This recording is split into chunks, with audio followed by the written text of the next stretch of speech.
Hey guys, hope you're doing well. As you can see, it's still raining in the valley, so it's time to hit the slopes. Went out and rented a truck. We got ourselves a loaner. This is the iGO Core Extreme 3.0. I checked out the 2.0, which was already a pretty awesome bike. That one had 4-inch fat tires. I talked to the founder and he was like, I'm a fat bike kind of guy.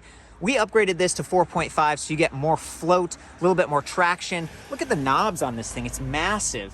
It's got punched out rims, so it's a little bit lighter weight. It's got that nice slope top tube, so it's, one size fits all e-bike with the adjustable stem, but $18.99 on this thing, so I'm very excited to check it out. We got suspension, we got aluminum alloy fenders, we got integrated lights. This thing is pretty awesome. So let's get up there. What are we waiting for? I'm gonna go through this thing in depth and we're gonna try it out on the snow.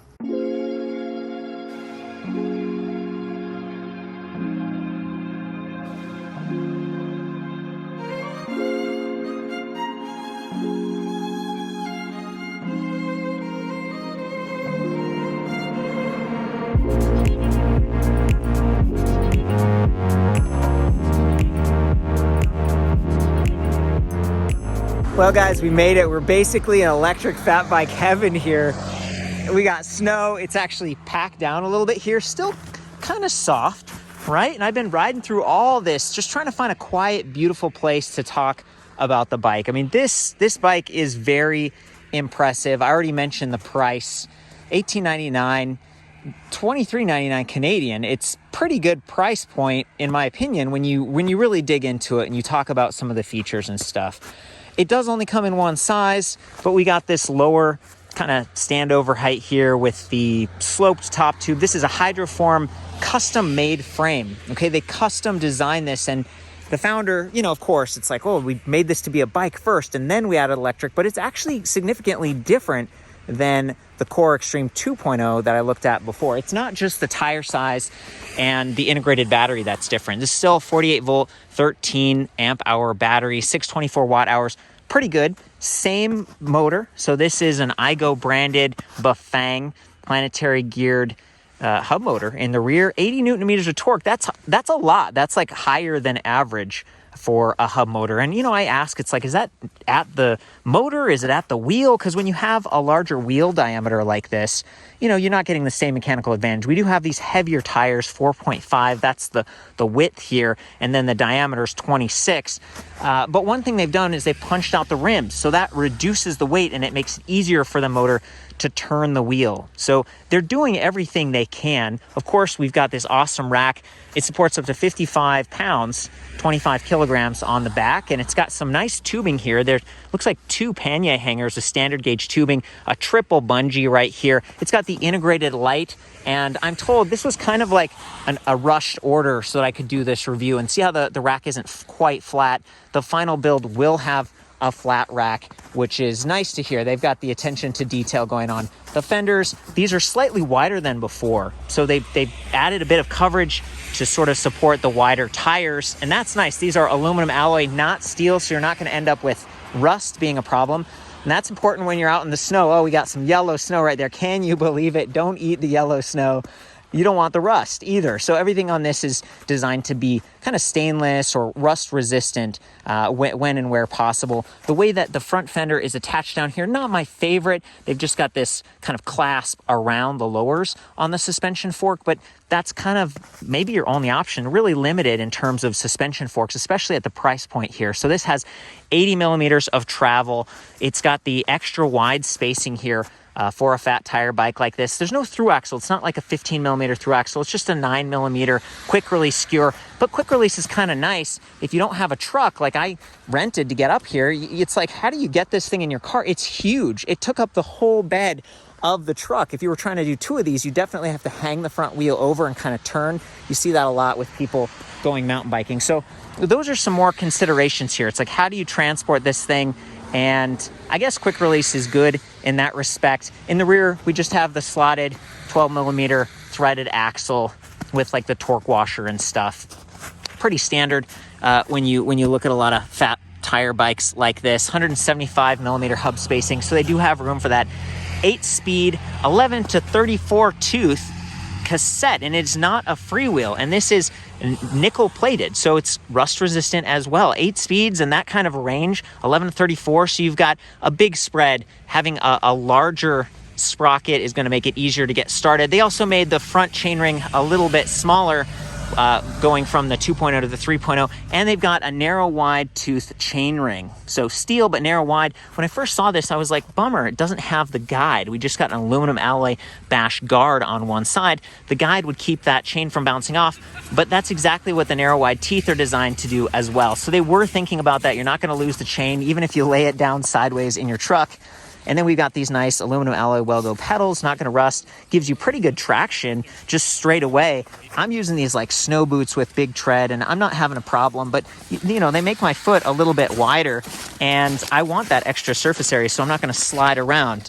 Just like the tires being wider, having those big knobs spaced pretty wide. Maybe you get snow on the bottom of your feet, you want to hop back on this thing and be able to get out of there and just get this bike going. If you can't ride the bike, of course you can use the throttle. It also has walk mode, which I'll get into a little bit later. So anyway, coming back to the other side here, 180 millimeter mechanical disc brakes front and rear. And you'll hear me complain sometimes like, well, they went with mechanical instead of hydraulic. Hydraulic requires less hand effort, but in really cold temperatures, hydraulic fluid can it can become more viscous and just not flow as easily. Also, if you snag a hydraulic line or something, maybe you're riding through the trees and you snag that, it can become a problem because fixing it on the trail is going to be a lot more difficult versus just having an Allen key set. These are Tektro Aries, pretty standard, and I like that they went with these rubberized grip kind of brake levers. They do have motor inhibitors as well, so they override the powerful motor. Anytime you want to stop, the bike's going to respond. They've even got the fun bell integrated here.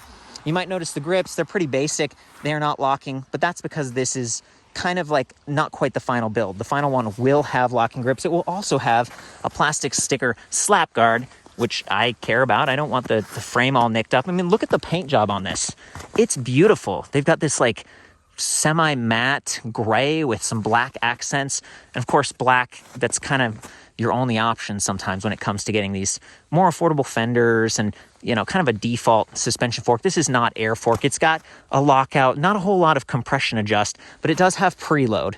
Okay, and it has the wider stanchions and stuff. So it's decent, but this is not a tapered steer tube. So upgrading that to an air fork is you're not gonna have as many options. So again, they are trying to hit that price point.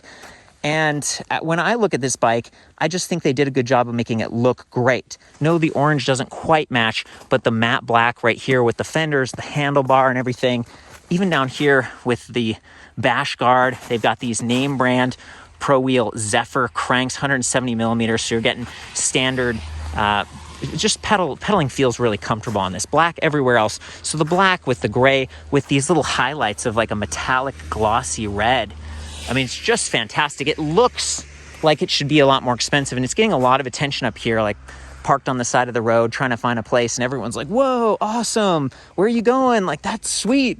How does it handle? You know, everyone's excited about it, and it's really fun in that way.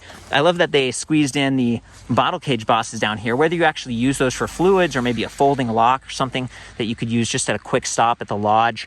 And the fact that it is fairly, I mean, this thing can handle quite a bit of weight. They've designed it to be very sturdy. They didn't lose weight capacity when they changed the frame, because the Diamond would tend to be more strong. So having that hydroformed custom tube where it's a little bit wider up here and they've got the extra thick but very smooth, beautiful welds, I just love to see that. And then the attention to detail, look at that. It's like a rubberized bumper thing for oversteer. So if you turn really hard, the crown could interface and kind of scratch or even dent with that down tube. You don't want that to happen. So they clearly, thought this through. This is purpose built. You can see that the cables and stuff are internally routed through the frame.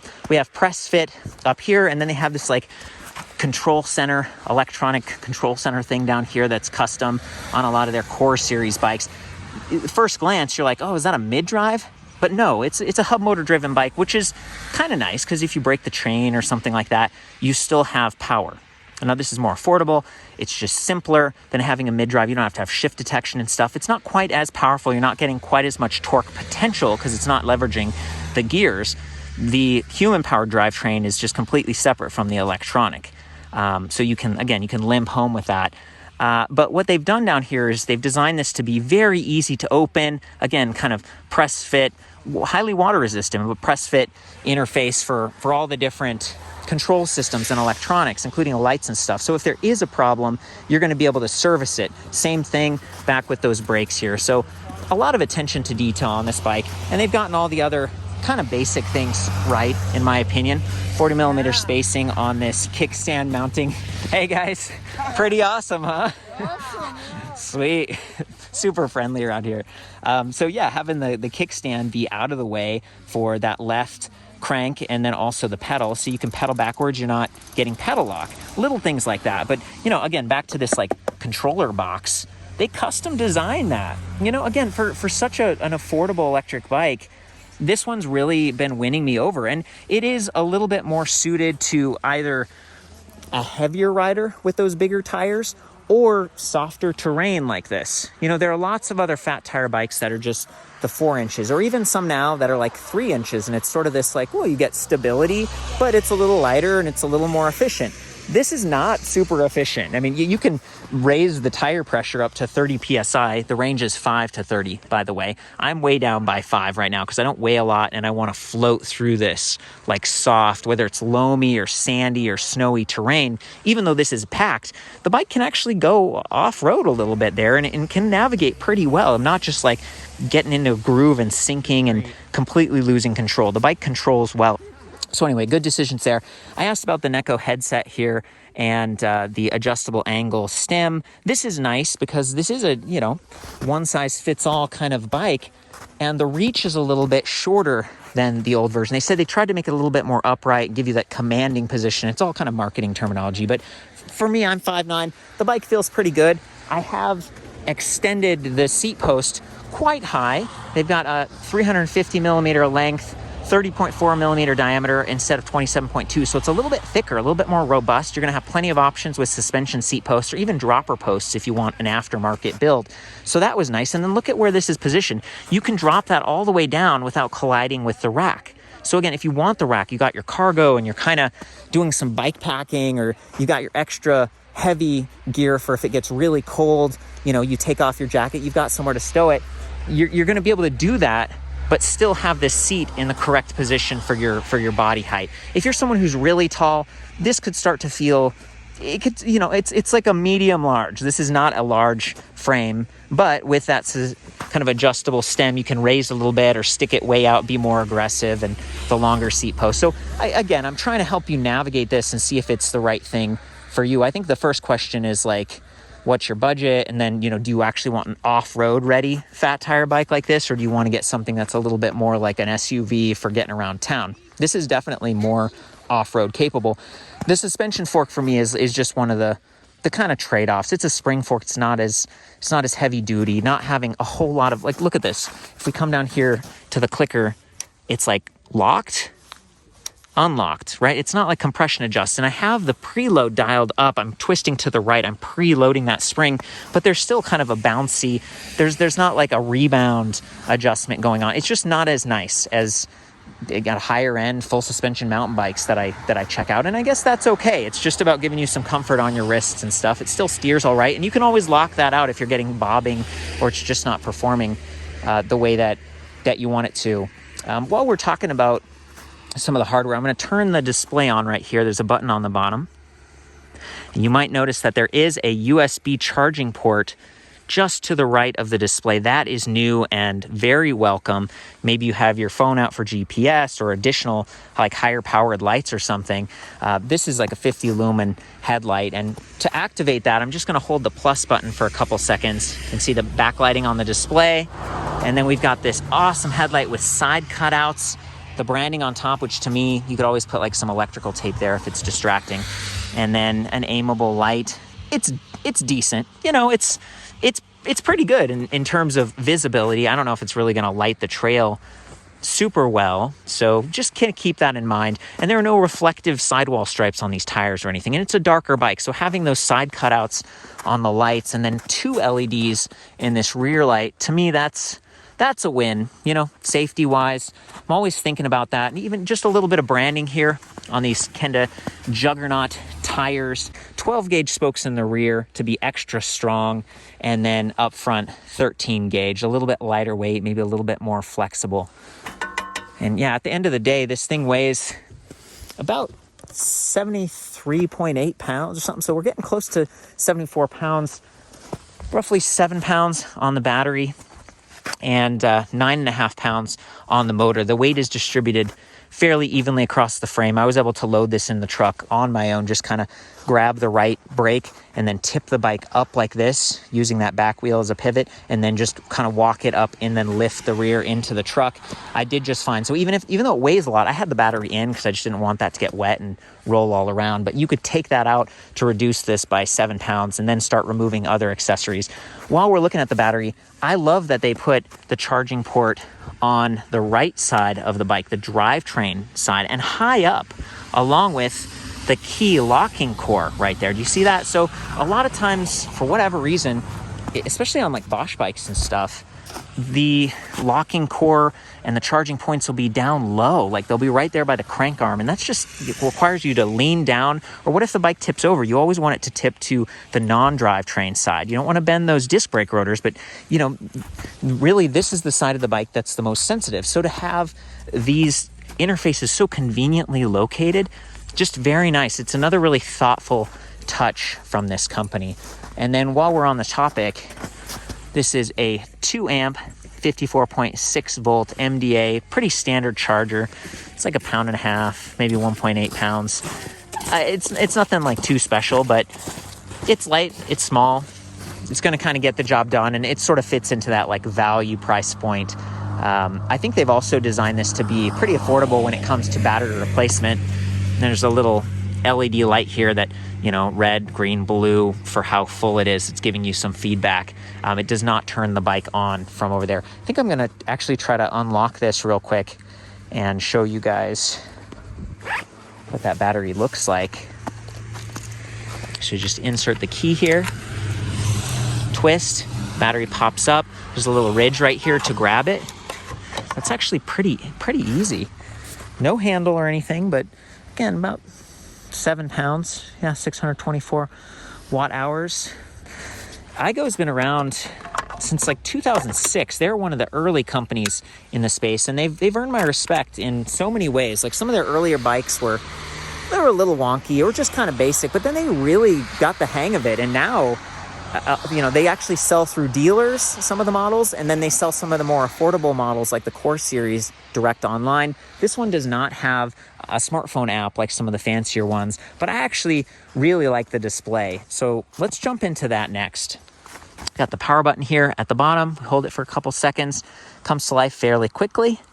We've got current speed right here. It's in kilometers per hour, but we can change that if we want to. And then we got trip distance down here, as well as a battery infographic, 5 bars. So each bar represents 20%.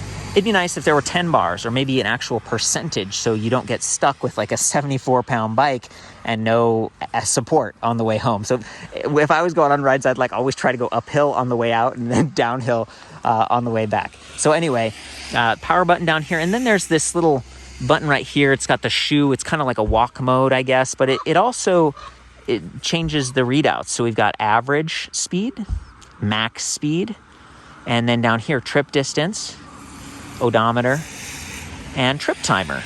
Now, it doesn't have watts. The other displays kind of do. It doesn't have haptic feedback, which I don't really care that much about. And I kind of like the grayscale compared to color now that I've seen it. Like, this is pretty easy to view, and what is a fairly bright, like high contrast kind of day, even though it's fairly small, you can see it from relatively high. And then, you know, having that USB charging port built in, it really gets the job done. This is a class 2 electric bike, meaning top speed of 20 miles per hour. And it does have throttle on demand as well. You could unplug and remove that throttle if you wanted to try to make this class 1 to go on certain mountain biking trails or whatever. In my experience, it's sort of how you handle the bike that really makes the difference. And the throttle here is fairly easy to reach. a lot of times I'm more comfortable with throttles on the right because I grew up with like jet skis and, you know, snowmobiles and stuff, and it was like always on the right. But with the trigger shifter over here, there just isn't space for that a lot of times. So it works well enough. You get used to it pretty quickly. And I guess I should comment on this 8-speed trigger shifter. We've got a low shifter here that gives you 3 steps, and then a high trigger up here that's just 1 step, and it's only pull, right? So you can't like push from the bottom, which to me is a bit of a bummer. I kind of like using my thumb for shifting, for up and down shifting, so that I can always keep like some fingers on the brakes. And given that these are mechanical brakes, the right lever is going to usually require a little bit more effort to actuate because that cable is going all the way down back here, and you can see how it's aimed up a little bit. Water can collect or kind of condensate on that wire and then go down here and get dirt and stuff, and over time it just gets sticky. It's one of the trade-offs. But again, at least even if you're not braking super effectively, a lot of your stopping power comes from the front anyway, but you've still got those motor inhibitors that are going to just cut power to the motor instantly. And I should have mentioned down here, this is a 32 pulse cadence sensor design. So yeah, a lot of times I'm seeing a 12 magnet cadence sensor, which is pretty good. You know, a lot of it has to do with how the controller is set up anyway, but having even more pulses and sensors in there is going to give you a better, more responsive ride. And it isn't a torque sensor, right? Like, so it's not as dynamic. It doesn't measure how hard I'm pedaling. It just measures how quickly I'm starting and stopping. And then it relies on 9 assist levels, which is like, my goodness, it seems like a lot. And you can't go like down and go around. So you every time kind of start out in 0, 1, 2, 3, 4, 5, 6, 7, 8, 9. And then the little walking foot comes up, and that's where you can kind of use the walk mode at the bottom. I'm actually going to try that. Oh, you know what? Even though it looks like kind of a walking foot, I'm used to calling that M, and what we've done is we've entered to settings. And so to get to walk mode, I think you actually just hold the minus key. Let's double check that. So we're in one of the assist levels. We hold the minus key. There it goes. There's the walk mode. So as expected, I'm sorry I'm confusing you guys, but to see the M right there and then to also see it right there as a foot, that's like mode. So power mode, you hold it, it gets to settings. We'll get back to that in a second. The other secret, so walk mode is hold minus. The other secret is to hold plus, and we get a little backlighting and then the lights icon, and I want to show you that. Again, the 2 LEDs in the rear, very nice, pretty well protected from your luggage as well, and it's not buried too deeply that cars won't see it kind of looking down at you. Okay, so coming back up here, that's really it. You got all the different readouts and stuff until you hold the foot or M button in the bottom, and then we've got like clear, trip clear. We don't want to do that. Kilometers or miles per hour, so you just press plus or minus to cycle through those. And backlighting, brightness, so you can actually dim this down if you've got the lights going but you don't want to ruin your night vision. I really appreciate that. And then how quickly the bike powers off. I think 0 is like it never powers off. Right now it's like 1 minute, powers off pretty quickly. And then wheel size, and then 48 volt, that's the battery system we talked about. And then there's a password, and it's kind of locked. Okay, so again, class 2, 20 mile per hour, because it has the throttle right there. And then you hold the settings button, and it gets back to the main readout again. So it's a pretty good look at this thing. I might hop on this and do some more riding. We've got I think we're in a cloud right now, but it's just been a gorgeous day. A lot of fun to be out here and actually trying this thing out in the snow. I guess before we get into it, I want to comment one more time on the drivetrain here. The 8 speeds, 11 to 34 tooth, narrow wide chainring, very nice. Shimano Altus. And by the way, I think this is 38 tooth chainring. So they made it a little bit smaller to give you a better mechanical advantage for starting and climbing. And that was a good call, especially with slightly heavier tires here. Shimano Altus is just like one step up from base level. We don't have like a clutch lever or anything like that. We do have a barrel adjuster, so you can twist this to the left one click over time. If you feel like the shifting isn't happening quite as perfectly, you might be getting a settling, that cable going through here in the housing, so you can stretch the housing or elongate it effectively without the use of too many tools or too much time. Same thing up here, we got barrel adjusters. So that's what those are. Trying to give you some tips so that if you're out on the trail and you need to do some quick maintenance, you can. The bike does come with a little toolkit as well, which is really handy. Okay guys, I turned the bike around, powered up the display. We start out in 0, which again, that can let you see the display, use that USB charging port, and have some lights, but you're not going to get any throttle power. There's no assist. One of the things I really love about the way this is set up is that as soon as you go to even level 1 out of 9, you get full, complete power with the throttle. You don't have to click 1, 2, 3, 4, 5, 6 to raise the power. They're not connected. You just get full power instantly. This is a variable speed throttle to begin with. And so this is the way I feel like e-bikes should kind of all be set up if they have a throttle. If I want to feather it, there we go, right? It's nice and slow. Or I can speed it up.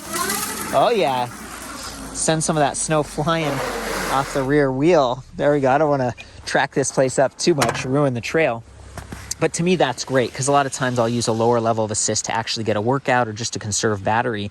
And then I'll use the throttle to help get started or to climb a hill or catch up with some friends. So with that said, let's do it. Let's just ease into the throttle. There we go. I don't even need to. I'm on a bit of a hill. You can hear the front tires squeaking a little bit. On your right. Thanks. It's handling pretty well. Absorbing some of those bumps because the tires themselves act as shock absorbers. But that suspension fork is doing a pretty good job too.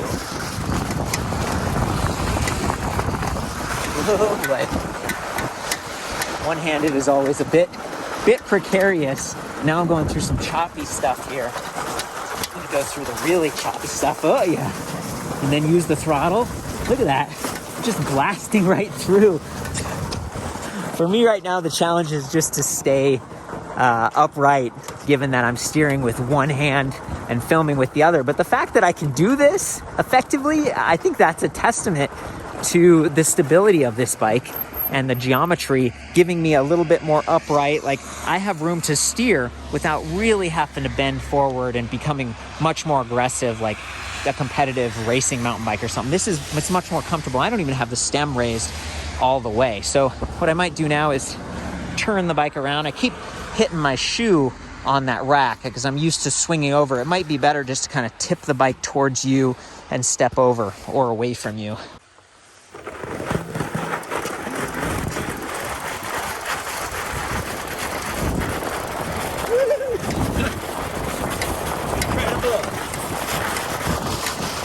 Oh, we're going uphill through choppy stuff. I'm not pedaling at all, and we're making it. We're not sinking in. We've got full control steering with one hand. Phenomenal.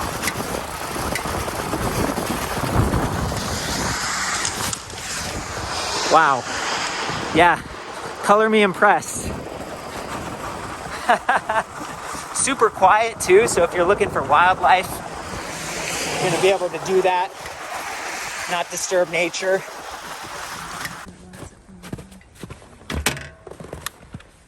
Let's see here. So we were talking a second ago about whether it slides or not. This guy was asking me, and actually it does pretty well. I have lowered the tire pressure, but the knobs are spaced apart pretty far, and they're pretty big. They're pretty big knobs. It's performed well. I can definitely induce a slide like a little bit. I might try that in a second, but we're on an incline here, and I'm just gonna juice it. This does have a little bit of a throttle, so if I just do that, right, like ease into it.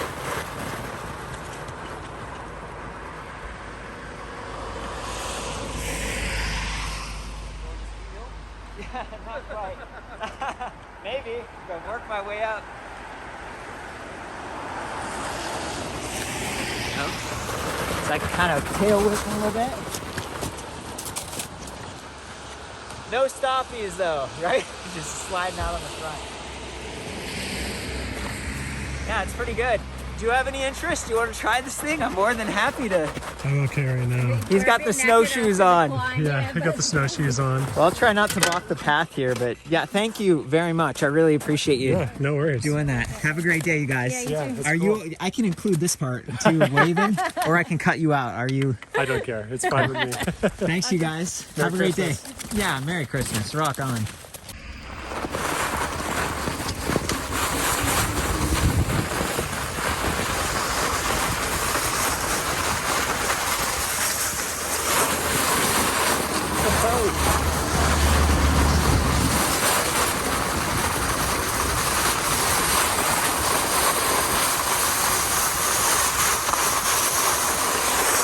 Really slushy stuff right here.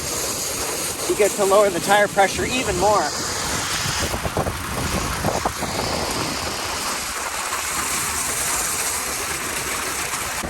Pretty impressed.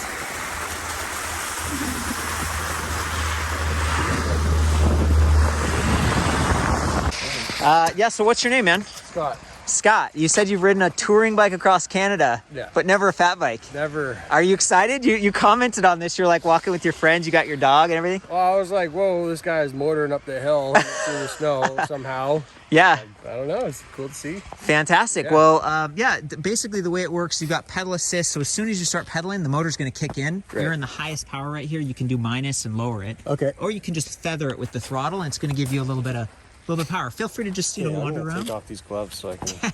Okay, so the throttle controls the I could change the power of the throttle. Is what you're telling me? Well, the throttle is just how far you push it.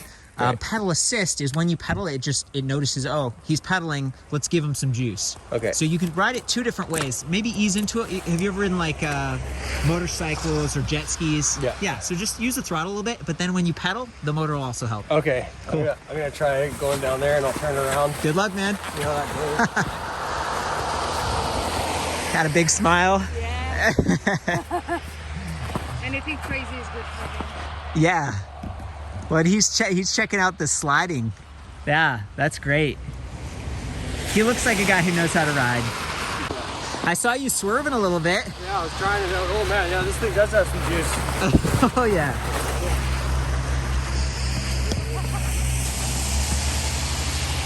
That's great.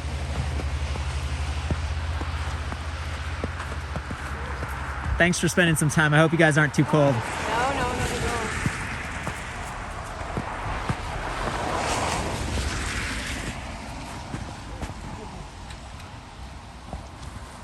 Send it. Yeah, it takes off on you even when you go downhill, eh? Oh yeah. Powers, that's cool. Lots of fun. Pretty impressive for such a small little like hub motor thing. Yeah, that's powered from there, eh? Yeah, well, so The whole battery is in.